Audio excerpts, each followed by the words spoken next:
So today we are going to deal with the nuclear interaction, so which involves NN interaction, PP interaction, or NP interaction. So since 1953, so this nuclear interaction has been we can say that this is the most famous problem of the human history. So this was the statement made by Bethe in 1953, and now it's been 2020, and still now a lot of research is going on. A lot of research analysis and research experiments are going on in this nuclear interaction. And why it is so? Because nuclear physics,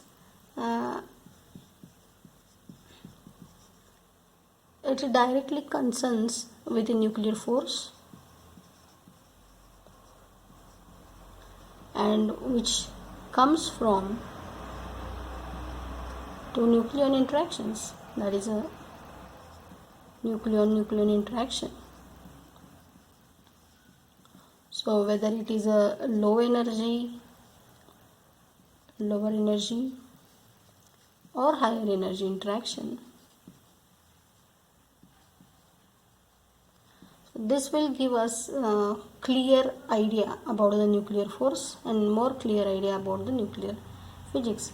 That's why since 1953 still it is a hot problem in the nuclear and particle physics. So it is really necessary to understand what is the NN interaction to understand the nuclear physics.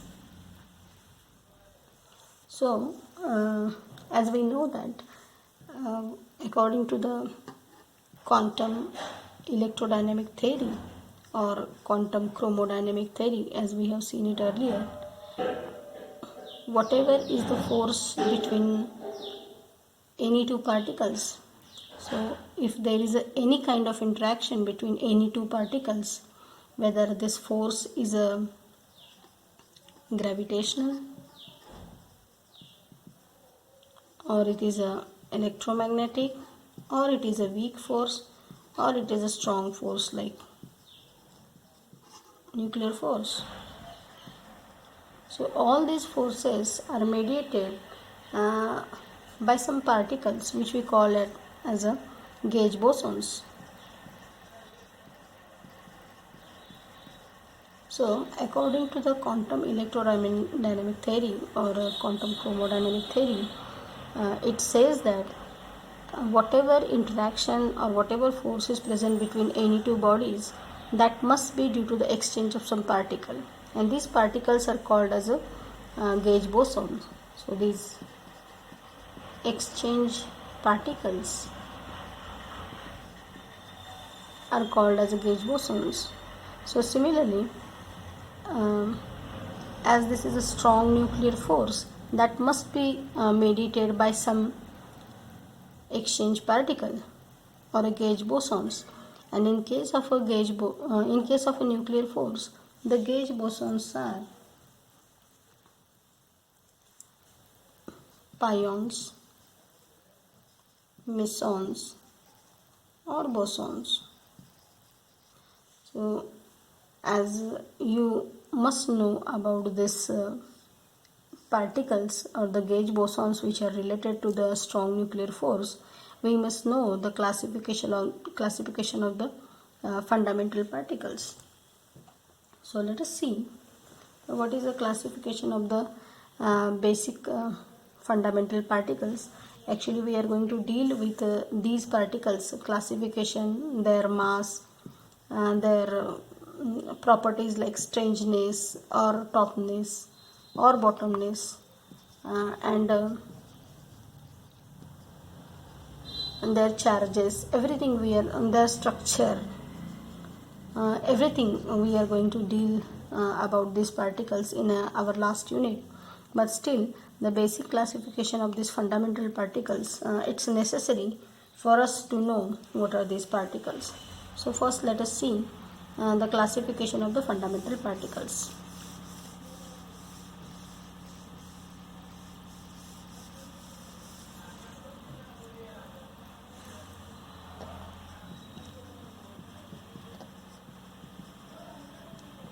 So I'll write here classification of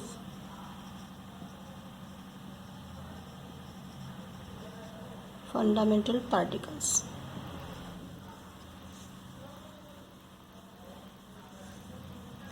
So we know that whenever there is a charged particle, so that takes parts in any electromagnetic reactions or interactions. I'll write here. Okay, if there is a charged particle that must be being interacted through the electric field or magnetic field, that will participate in the electromagnetic reactions. Okay, and these electromagnetic reactions can be classified basically into two types as weak interaction and strong interactions. So the charged particles which take part in a weak interactions, these are called as leptons. And the particles which take part in strong interactions, they are called as hardons. Now these leptons, these are spin half particles.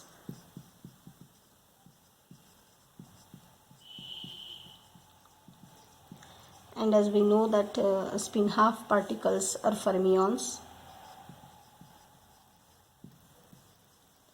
And the well-known examples of these leptons are the electron, the most famous lepton we know, electron, this muon, this tau, and along with this the electron neutrino, muon neutrino, and tau neutrino. Okay, actually we are going to deal with all these particles in detail in the fourth unit, but just right now you remember that the particles which take part in a weak interactions are the leptons, are called as leptons, right? And the particles which take part in a strong interactions, and they are called as hardons. And the hardons could be of spin half, and they could also have the integral spin. The hardons which are having the spin half, they are called as baryons.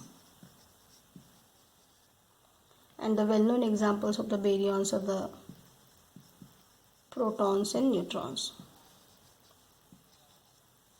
So we know that protons and neutrons are also the spin half particles, and we know that whenever the particle is having a spin half, then we call it as a fermion.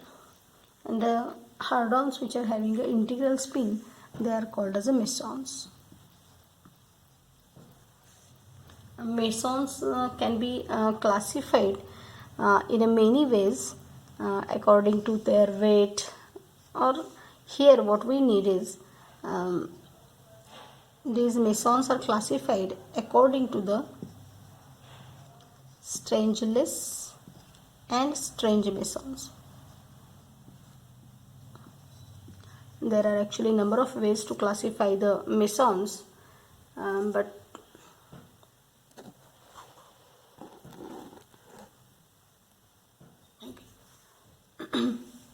the hardons which are having the integral spin, they are called as mesons, and these mesons can be classified in many ways, like according to their weight. But here what we need is the mesons classified according to their one of the property which is called as a strange. Okay, so there are few mesons which are strangeless, and there are few mesons which are strange. Actually, strange is a property of a meson that we are going to see in detail in last unit.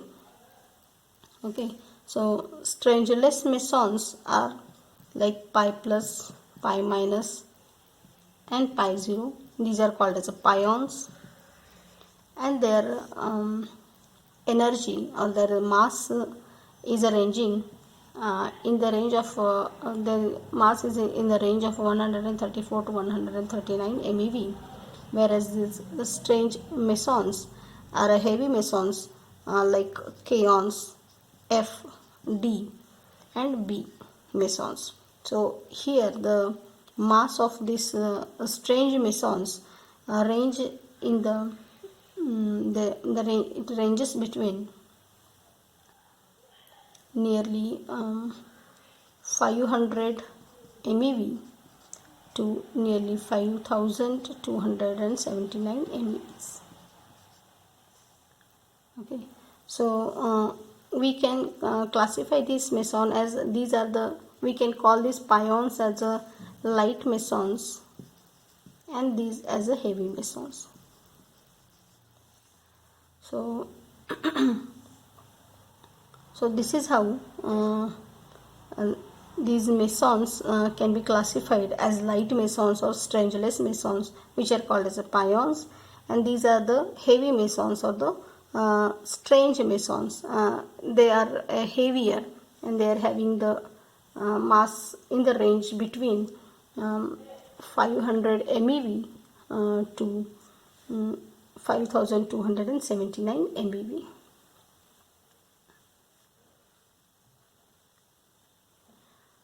So, in a strong nuclear interactions, like NN interaction in a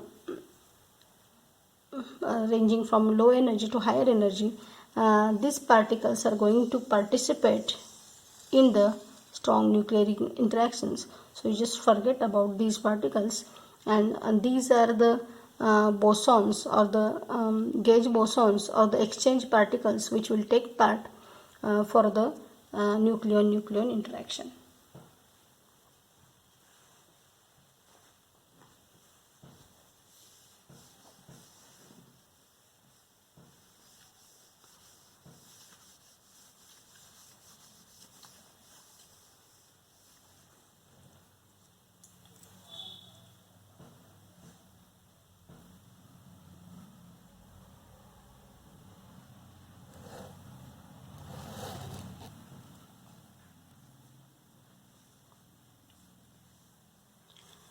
There could be 3 interaction regions.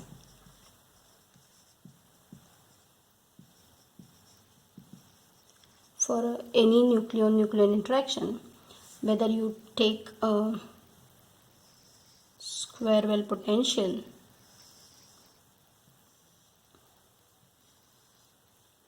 like this, or if you are taking a Yukawa potential like this.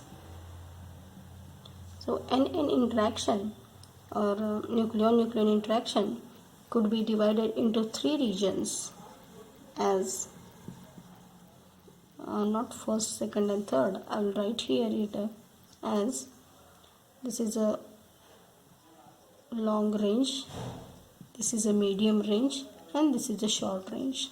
Similarly, I can write here this as a long range,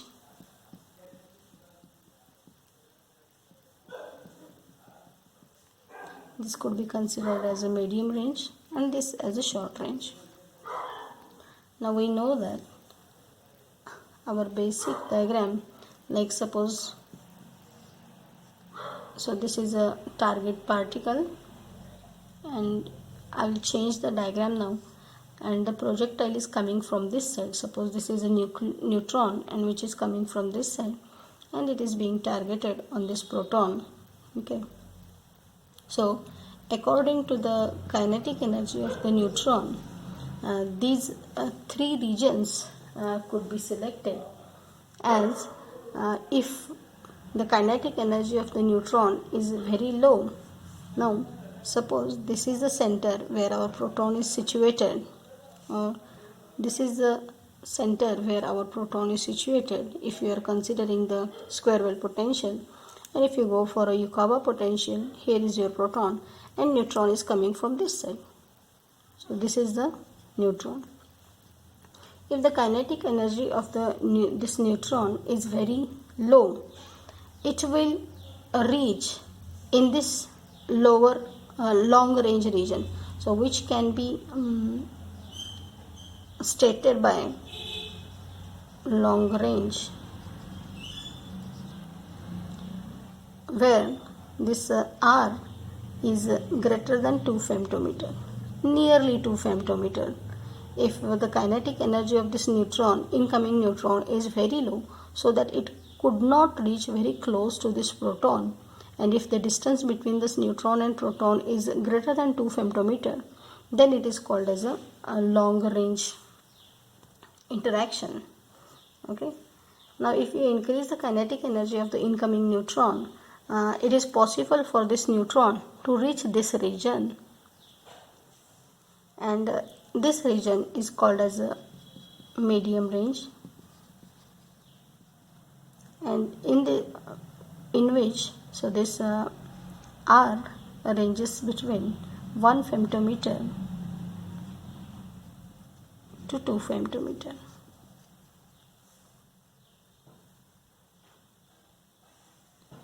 R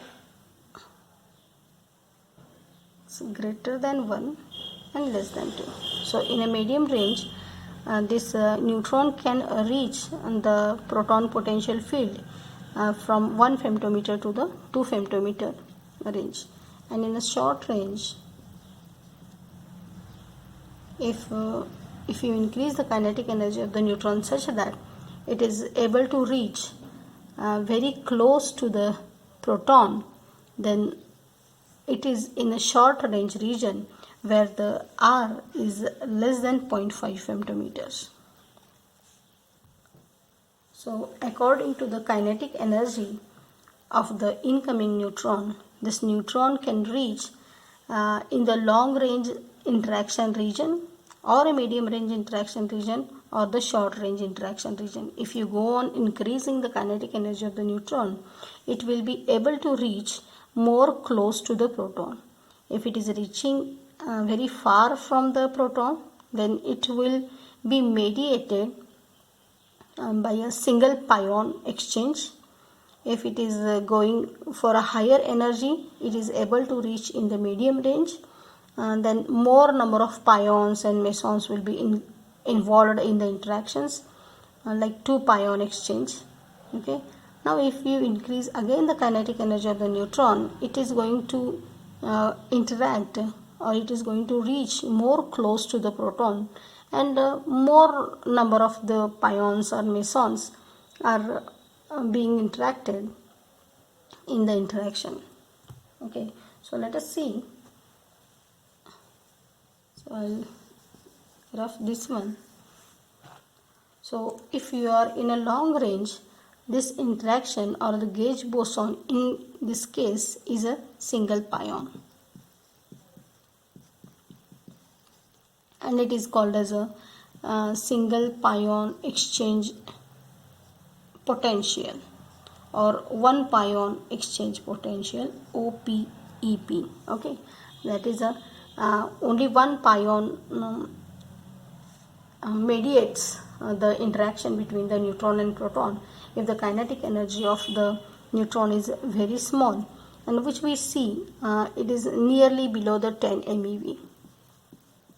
Actually, there is no sharp boundary when we call it as a low energy and high energy, but generally below 400 MeV we call it as a below 400 MeV we call it as a low energy, and if you are above 400 we call it as a high energy interaction. Okay, actually there is no sharp boundary, but still we call nearly below 400 MeV we call it as a low energy, and above 400 MeV we call it as a high energy interactions.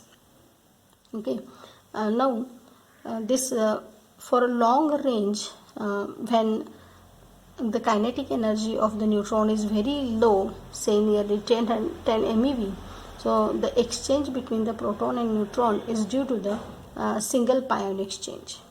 Now if the kinetic energy of the neutron is increased so that it can reach between the medium range, and if it is possible for the neutron to reach the distance ranging from 1 femtometer to 2 femtometer, so in this case the exchange particle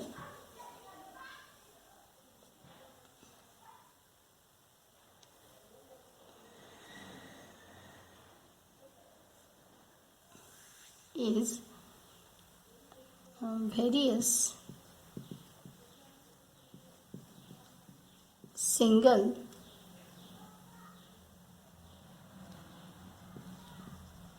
meson exchange. And generally this meson is a scalar meson exchange. We are going to deal in detail it afterwards. Okay, and for a short range, when the kinetic energy of the neutron is increased so that it is able to reach the distance less than 0.5 femtometer, then it comes under the short range interaction. And for the short range, more amount of mesons are involved, and here the interaction is mainly due to the um, vector bosons.